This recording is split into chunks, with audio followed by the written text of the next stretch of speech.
반갑습니다. 방금 소개받은 퓨처플레이 한재선이라고요. 사실 쫄투가 투자 관련된 이런 행사라 가지고 아무래도 주제를 그쪽으로 맞춰야 되지 않을까 싶어서 굉장히 자극적인 제목을 일단 해봤습니다. 투자 받을 것인가 말 것인가. 아마 스타트업이라면 다들 해보셨을 고민 같고요. 그래서 제가 사실 이런 데 대해서 제가 투자자도 아니기 때문에 지금은 이제 그쪽 업에 몸을 담고 있지만 얼마 되지도 않았어요. 그래서 제가 투자자의 관점에서 말씀드리기보다는 제가 이전에 사업을 했던 경험상 그 경험을 바탕으로 뭐 투자를 받을 것이냐 말 것이냐 이런 것에 대해서 좀 제 경험을 말씀드리는 게 좋을 것 같아서 그런 쪽을 좀 말씀드리도록 하겠습니다. 일단 제가 소속되어 있는 이런 퓨처플레이라는 곳은 기술 기반의 스타트업만 투자하는 투자사이면서 엑셀러레이터입니다. 그래서 저희가 주로 뭐 헬스케어나 웨어러블, IoT, 빅데이터, 뭐 딥러닝 이런 굉장히 딥테크 쪽으로 저희가 포커스해서 투자를 하고 있어요. 그래서 아마 기술 관련해서는 가장 이해도가 높은 엑셀러레이터라고 보시면 되겠습니다. 뭐 대충 이런 회사들을 투자를 했어요. 그래서 뭐 여러 가지 헬스케어 디바이스들도 있고 이런 머신러닝이나 이런 것을 활용하는 여러 가지 앱이나 서비스들 그런 회사들도 많이 투자를 하고 있습니다. 자, 일단 이제 뭐 시간이 많지 않으니까 주제로 본론으로 넘어가면 투자 받을 것이냐 말 것이냐.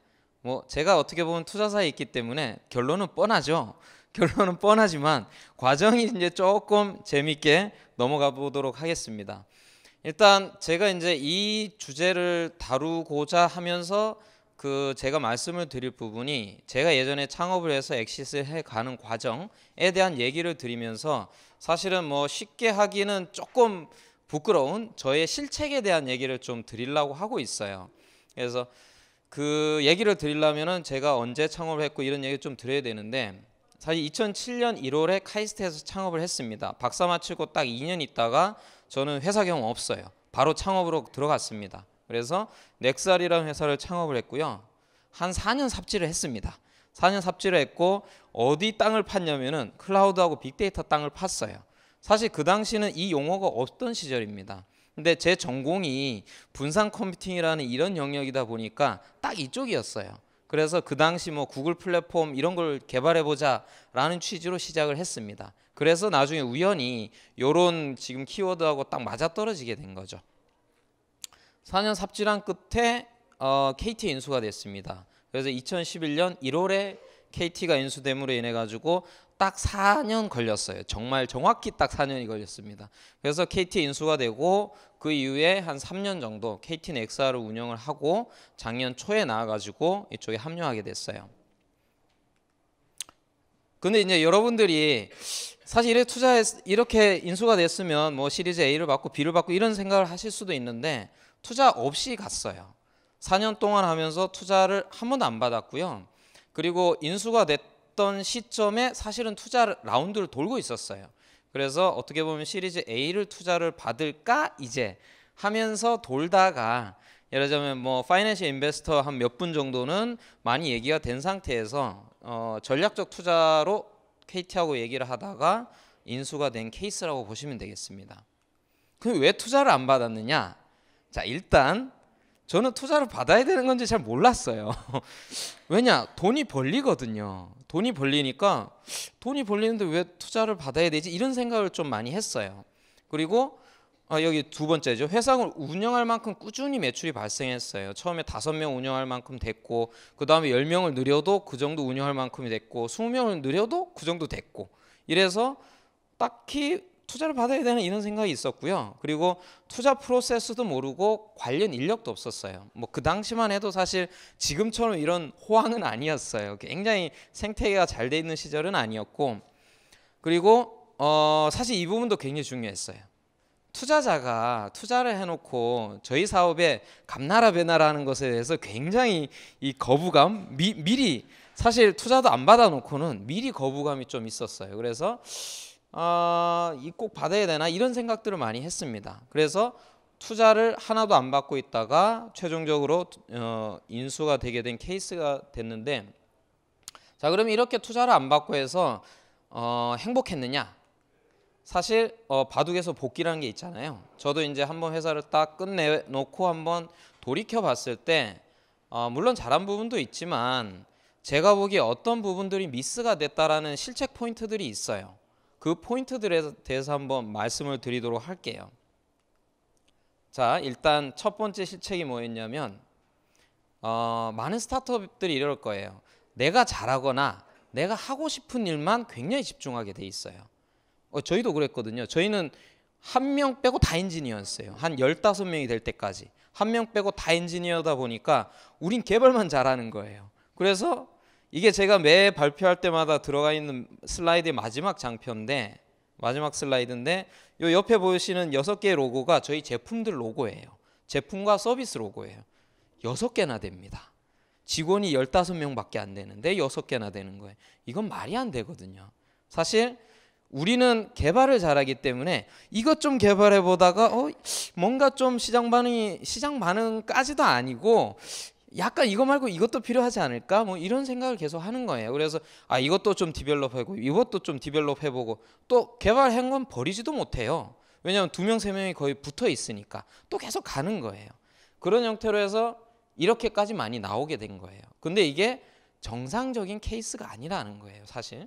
그래서 어떻게 보면 굉장히 해야 되는 일들, 내가 뭐 살을 도려내듯이 이 중에 몇 개 버리자, 포기하고 한 곳에 집중하자. 그리고 우리는 지금 사업을 디벨롭하기 위해서 어떤 데 개발보다 영업이나 이런 데 좀 집중해야 되지 않느냐, 이런 결정을 저희가 못하는 거죠. 왜냐, 우리가 잘하는 영역이 아니고 하고 싶지도 않아요. 그래서 이게 어떻게 보면 첫 번째 실책이었고, 두 번째는 불확실한 사업기에 굉장히 쉽게 영향을 받습니다.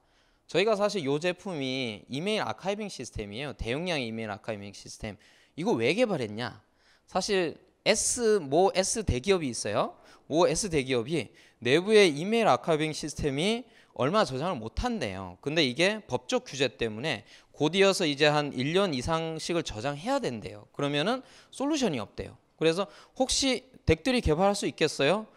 저희는 당연히 가능하죠. 그러면서 완전히 호재다 하고 돌아가서 개발팀하고 막 해가지고 한 2달 정도는 우리가 그래도 어느 정도 보여줄 수 있는 프로토타입은 하겠다 해서 2달을 막 집중을 해가지고 한 3명, 4명이서 집중해서 이걸 개발을 했어요. 그런 다음에 프로토타입 보여줄 정도 돼서 다시 연락을 했죠. S사에 연락을 드렸는데 그 법안이 연기가 됐대요. 법안이 연기가 돼가지고 이메일 아카이빙 시스템이 당분간은 필요 없으시대요. 그래서 사실 저희는 굉장히 이게 사실 커미트먼트가 없는 거잖아요. 커미트먼트가 없는데 그런 소식 하나만 듣고 저희가 굉장히 긍정적으로 바라보고 일을 하게 된 거예요. 사실 요즘도 그런 얘기를 많이 듣거든요. 우리가 누구랑 얘기하고 있는데 굉장히 긍정적인 반응이다, 이런 얘기 되게 많이 들어요. 근데 사실 그게 실제로 커미트먼트가 나기까지는 굉장히 험난해요. 근데 이걸 몰랐던 거죠. 그리고 이렇게 개발해 놓으면 버리지도 못해요. 아까워서. 될 것 같거든요. 그러면 뭔가 여기에 또 사람을 투입을 하고 이게 또 끝까지 가는 거예요. 이게 어떻게 보면은 굉장히 경험에 의해 가지고 우리가 이 필드를 알고 전문적인 의사결정을 하는 게 아니에요. 그래서 이런 데 대한 미스들이 꽤 있었다.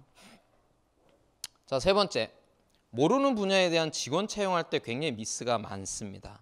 사실 저희는 엔지니어 집단이었기 때문에 저희가 뭐 1명 빼고는 다 개발자였는데, 자 이제 우리도 사업을 좀 크게 해보려면은 투자도 받고 뭐 사업 개발도 해야 되니까 그쪽 사람을 좀 영입해야 되지 않을까라고 해서 뭐 그때 제가 좀 알고 있던 그 후배하고 어떻게 얘기가 잘 돼가지고 영입을 하게 됐는데 굉장히 나이브하게 영입을 했어요. 근데 사실 뭐 이런 그림들이 있죠. 개발자와 디자이너, 여기 프로젝트 매니저라고 했는데 비즈뎁은 더 달라요. 문화가 더 달라요. 문화나 생각하는 마인드의 방식이나 DNA가 더 달라요. 그렇기 때문에 사실 그런 부분에 대해서 저희가 몰랐어요.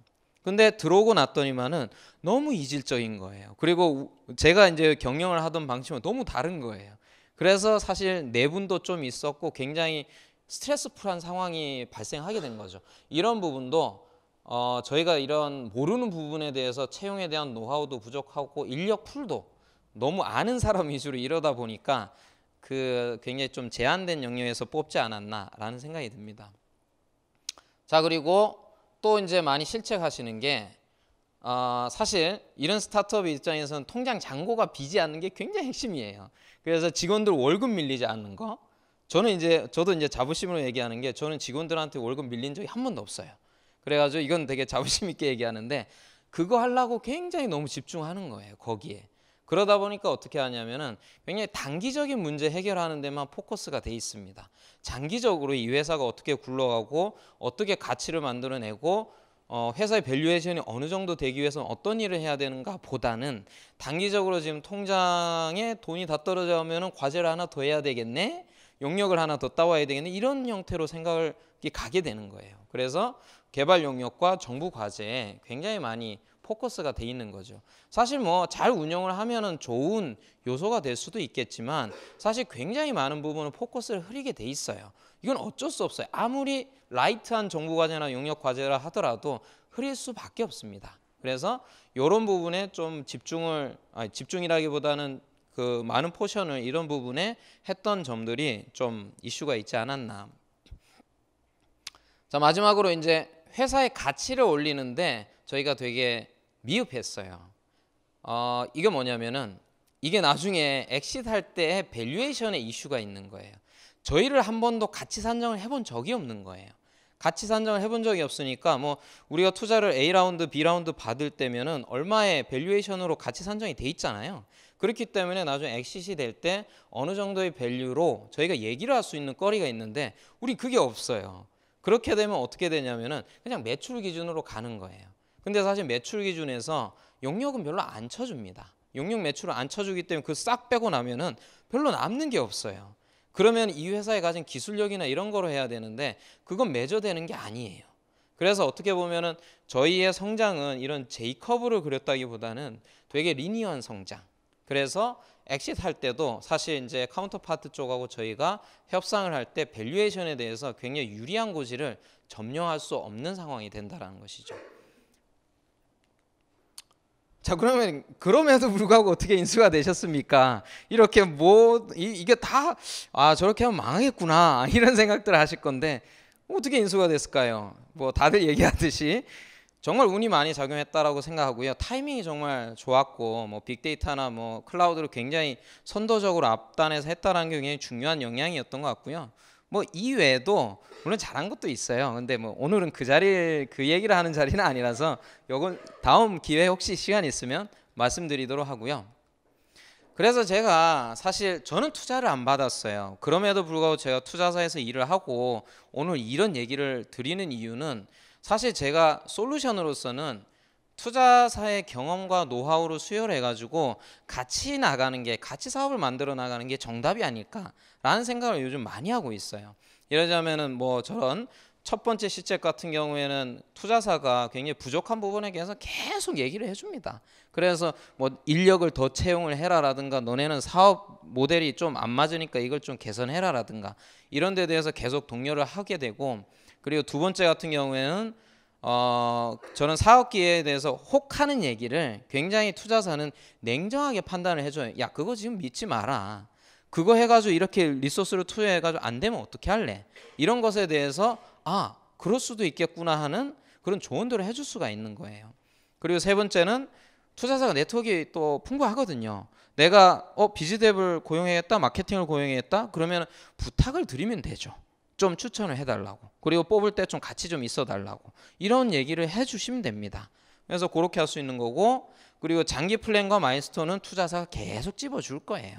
너네 언제까지 매출 뭐 달성하기로 했는데 이거 됐냐 안 됐냐, 이거 돼야 어느 정도 밸류에이션 올라가지 않는, 이런 얘기 다 해줄 겁니다. 그래서 그런 부분에 있어서 관리가 귀찮을 수도 있겠지만 사업은 냉정한 거예요. 냉정한 거기 때문에 그런 말을 들으면서 갈수록 아마 굉장히 더 튼튼한 회사가 될 거예요.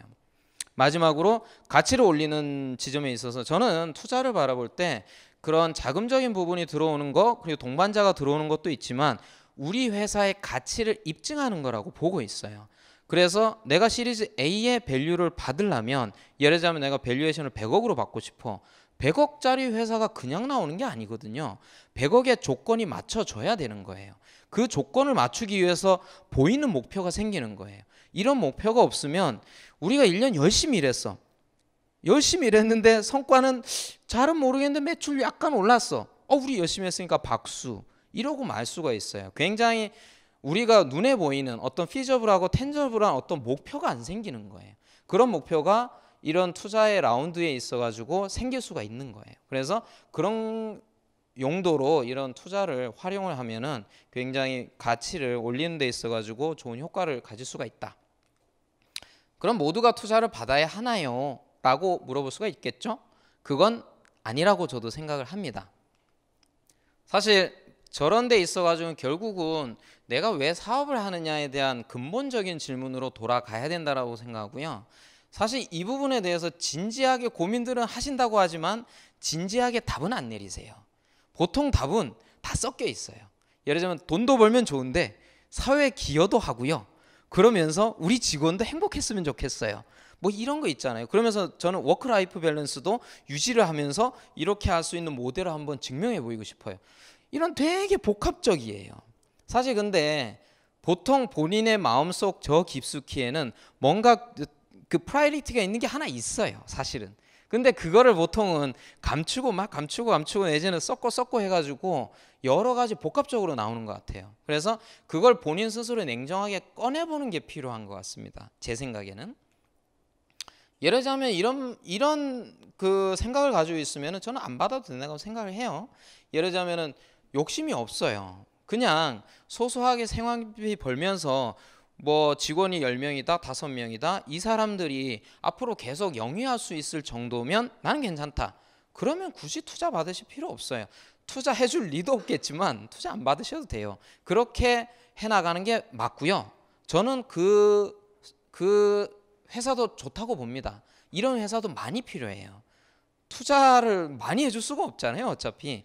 그래서 그런 굉장히 작지만 컨티뉴어스하게 사업을 계속 해나갈 수 있는 이런 회사도 꼭 필요하다고 봐요.